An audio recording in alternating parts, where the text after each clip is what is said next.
Eric the Fearful Dragon, Chapter 1, Dragons and Dwarves. It was a night so bright that it seemed the moon had absorbed all the stars, glowing in solitary splendor. But on this luminous night, dangers also lurked. Or at least, that's what the dwarves Mandolphin and Hamblefin believed as they wandered deep in the forest. A forest wolf wasn't far away. Its eerie howls echoed through the trees. The wolf was a sinister beast, its fur black as the night, and its eyes glowed red like two burning embers. It had enormous long legs and paws as large as wagon wheels. "We need to hide!" Mandolphin cried as he stumbled over a branch, yet again distracted by his shiny boots. Those boots were his pride and joy.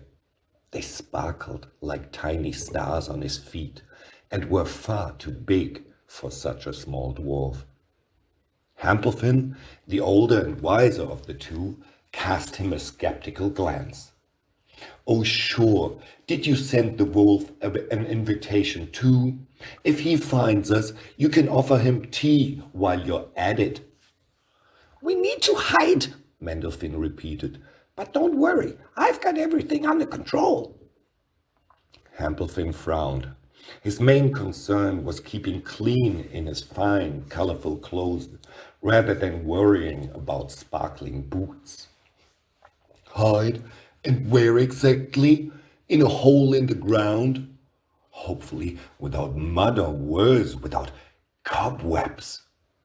"There!" Mandolphin suddenly shouted, pointing at a massive shadow peeking out from behind the tree. It was a large, round hill, shaped like a giant stone, with what looked like a cave above it. "This is perfect!" "What kind of cave is that?" Hamblefin asked suspiciously, hesitating a few steps behind in his colorful coat. "Who cares, as long as we fit inside?" Mandolphin replied and scrambled in without a second thought. Hamblefin sighed, smoothed in his vest, and reluctantly followed. "Please let it be clean in there." What the two didn't realize was that their hiding spot was no ordinary cave. They had climbed into the ear of a dragon. And not just any dragon. This was Eric von Zornesweiler, a gigantic yet extremely shy dragon. Eric was no typical dragon. He didn't possess the majestic shine one might expect. Instead, he was more like a giant bundle of shyness in dragon form. His scales were a soft, muted green, almost like the moss growing on the forest floor. And his belly, his large, round belly, wobbled with every step. Eric's big, kind eyes were often filled with fear as he hid from nearly everything he encountered, even his own reflection. That's why no one ever saw him. Eric, like the dwarves, was hiding from the forest wolf prowling nearby. After the dwarves unknowingly settled comfortably in his ear, Eric suddenly heard something. Voices in his ear. His heart raced. "Oh no, not again. Now I'm hearing voices," he whispered to himself. Mandolphin, sitting in the ear, sighed contentedly. "See, Hamblefin, we're safe in here." Hamblefin, nervously glancing around, sniffed the air. "Safe? It smells strange in here, and everything's so warm and soft. This isn't a normal cave, Nonsense, Mandolphin replied, determined to have the last word. this is the perfect forest cave, and I know what I'm talking about. Meanwhile, Eric grew more anxious. What are these voices? Why are you in my head? Ghosts? Am I cursed? He mumbled louder this time. Mandolphin jumped up. Did you hear that? That was definitely a voice. But where's it coming from? Show yourself, invisible foe. No one hides from us. Yes, show yourself, Hampelfin added, though he was more concerned about getting out of the strange situations. But only if you're clean. Eric, growing increasingly panicked, began murmuring louder. You want me to show myself?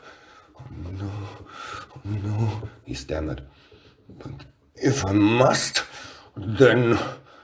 Summoning all his courage, Eric leaped into the air, his enormous wings flapping wildly, and let out a thunderous roar.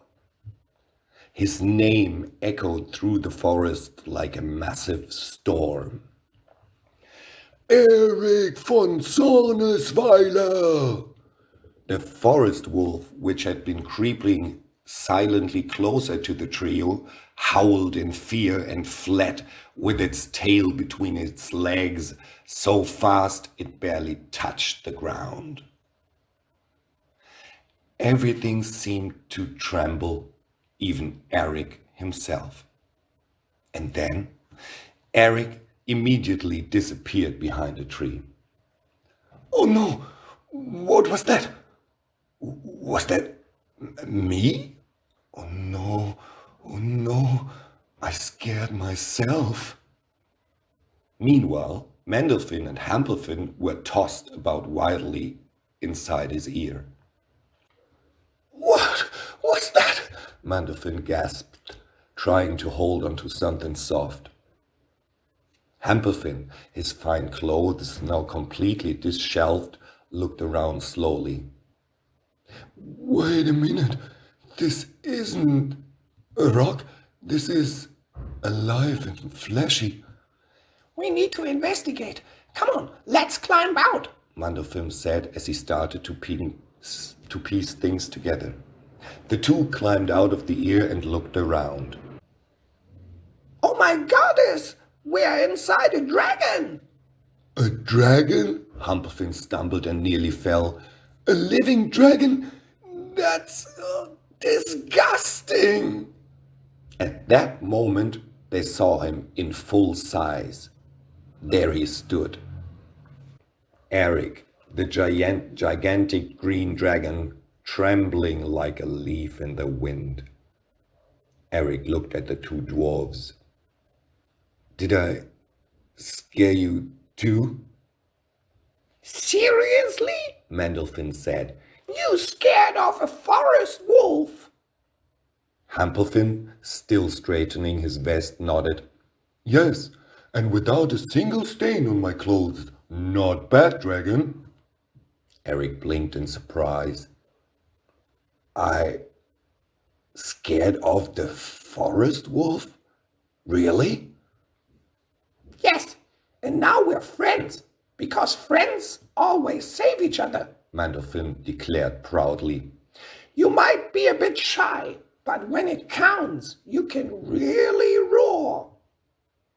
Eric snorted shyly. Maybe I'm not so bad after all. Not so bad? Mandolphin exclaimed, patting him on the foot. You're the best. So, what do we do now? Eric sighed. I'd like to travel, but I'm too scared to go alone.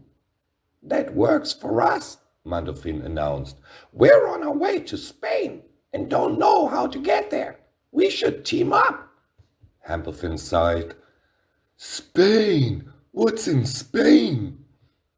Dragonflies, Mandolphin said, waving an old map. Eric's eyes widened. Dragonfly? That sounds dangerous. Nonsense, Mandolphin laughed. It's only dangerous if you get scared of yourself again. Hamperfin smoothed his clothes one last time. I just hope there's less dust in Spain than here. And so the three set off for the next adventure, which will lead them to France. To be continued.